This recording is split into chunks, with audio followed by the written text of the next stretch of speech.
ਤੁਸੀਂ ਮੇਰੇ ਕੋਲ ਆਣਾ ਹੈ, ਫਿਰ ਤੁਹਾਡਾ ਕੰਮ ਸਪੀਡ ਨਾਲ ਹੋਏਗਾ ਤੇ ਫਿਰ ਮੈਂ ਪੁੱਛਾਂਗਾ ਵੀ ਜ਼ਰੂਰ।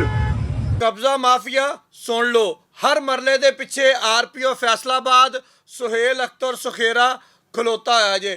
ਕਿਸੇ ਦੇ ਵੀ ਮਰਲਿਆਂ ਤੇ ਕਿਸੇ ਕਬਜ਼ਾ ਮਾਫੀਆ ਨੇ ਕਬਜ਼ੇ ਕੀਤੇ ਹੋਏ ਆ ਤੇ ਫੌਰੀ ਤੌਰ ਤੇ ਆਪਣੇ ਥਾਣੇ ਦੇ ਵਿੱਚ ਦਰਖਾਸਤ ਦਿਓ।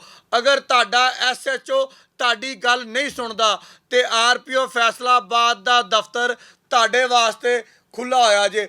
ਜਦੋਂ ਮਰਜ਼ੀ ਆ ਕੇ ਆਪਣਾ ਮਸਲਾ ਦੱਸੋ ਤੇ ਉਹਨੂੰ ਹੱਲ ਕਰਵਾ ਲਓ। ਕੱਲ ਯਕੀਨ ਕਰੋ ਕਿ ਆਰਪੀਓ ਫੈਸਲਾਬਾਦ ਨੇ ਇੱਕ ਜਗ੍ਹਾ ਤੇ ਬਹਿ ਕੇ ਗੱਲਾਂ ਕੀਤੀਆਂ, ਉਹ ਗੱਲਾਂ ਕੈਮਰੇ ਦੀ ਅੱਖ ਦੇ ਵਿੱਚ ਰਿਕਾਰਡ ਹੋ ਗਈਆਂ ਤੇ ਉਹ ਗੱਲਾਂ ਸੁਣ ਕੇ ਇੱਕ ਵਾਰੀ ਨਾ ਹੌਸਲਾ ਵੱਧ ਜਾਂਦਾ ਬੰਦੇ ਦਾ ਕਿ ਸਾਡੇ ਸ਼ਹਿਰ ਦੇ ਵਿੱਚ ਇਦਾਂ ਦੇ ਅਫਸਰ ਵੀ ਲੱਗੇ ਹੋਏ ਆ ਜਿਹੜੇ ਲੋਕਾਂ ਦੀਆਂ ਕੁੰਡੀਆਂ ਖੜਕਾ ਕੇ ਕਹਿ ਰਹੇ ਆ ਕਿ ਆਪਣੇ ਮਸਲੇ ਹੱਲ ਕਰਵਾਓ, ਆਪਣੇ ਮਸਲੇ ਹੱਲ करवाओ।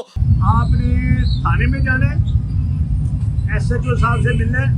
3 से लेकर 5 बजे तक हर थाने में एसएचओ मौजूद होते हैं, वो आपका काम करेंगे। वो काम ना करें आपने फिर एक दफा एसडीओ के पास जाना है।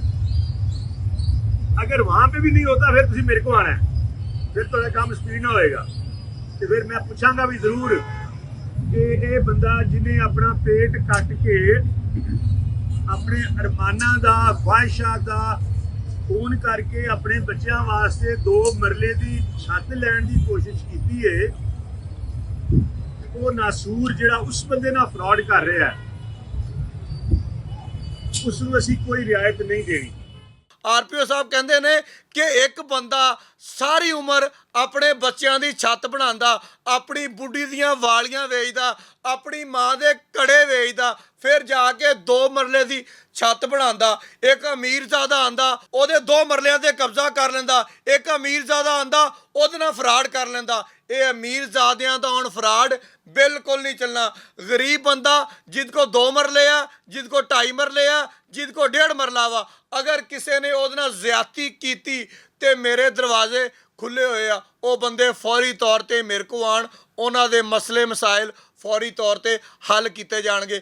ਅਗਰ ਕੋਈ ਕਬਜ਼ਾ ਗਰੁੱਪ ਹਲੇ ਵੀ ਫੈਸਲਾਬਾਦ ਦੇ ਵਿੱਚ ਮੁਤਹਰਕ ਹੈਗਾ ਵਾ, ਜਿਹੜੇ ਮਾੜੇ ਬੰਦਿਆਂ ਦੀਆਂ ਜ਼ਮੀਨਾਂ ਤੇ ਜਾਇਦਾਦਾਂ ਤੇ ਕਬਜ਼ਾ ਕਰਦਾ ਵਾ, ਉਹ ਫੌਰੀ ਤੌਰ ਤੇ ਫੈਸਲਾਬਾਦ ਛੱਡ ਜਾਣ, ਕਿਉਂਕਿ ਆਰਪੀਓ ਫੈਸਲਾਬਾਦ ਨੇ ਐਲਾਨ ਕਰ ਦਿੱਤਾ ਵਾ ਹੁਣ ਮੇਰੀ ਖੁੱਲੀ ਜੰਗ ਆ ਕਬਜ਼ਾ ਮਾਫੀਆ ਦੇ ਨਾਲ। ਐਡੇ ਕਮਜ਼ੋਰ ਲੋਕ ਨੇ, ਇਹਨਾਂ ਦੇ ਪਿੱਛੇ ਆਰਪੀਓ ਫੈਸਲਾਬਾਦ ਸੁਹੇਲ ਅਖਤਰ ਸੁਖੇਰਾ ਖਲੋਤਾ ਜੇ। ਬਹੁਤ ਸ਼ੁਕਰੀਆ।